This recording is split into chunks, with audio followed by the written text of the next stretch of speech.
আজকে বানিয়ে ফেললাম চটপটির এই নৌকাটি। তার জন্য এখানে আমি চপ করে নিচ্ছি টমেটো, পেঁয়াজ ও কাঁচা লঙ্কাকে।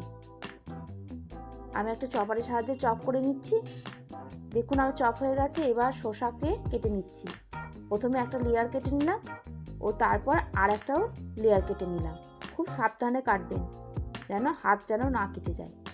এরপর আর একটা লেয়ার কাটবো, কিন্তু সম্পূর্ণ কাটবো না। এই লেয়ারটি কিছুটা রেখে দিয়ে ওই শসার লেয়ারটি সঙ্গে মাথাটি শসার মুখটি একটা টুথপিকের সাহায্যে বেঁধে দিলাম ও যাতে না খুলে যায় তার জন্য একটা শসার টপিং দিয়ে দিলাম।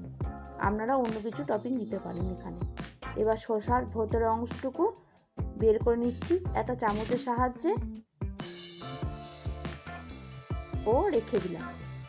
এদিকে একটা বাটিতে আগে থেকে ভিজিয়ে রাখা সোনামুগ ও ছোলা ও চপিং করা সমস্ত উপকরণগুলি, বিট লবণ, ভাজা মশলা, লেবু দিয়ে ভালো করে মাখিয়ে নিতে হবে।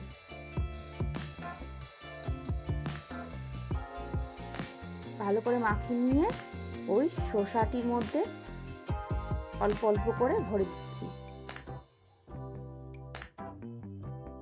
এবার উপর থেকে দিয়ে দিচ্ছি ধনেপাতা কুচি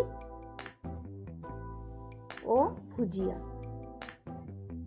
তাহলেই তৈরি সুস্বাদু ও দেখতে সুন্দর চটপটি বোট।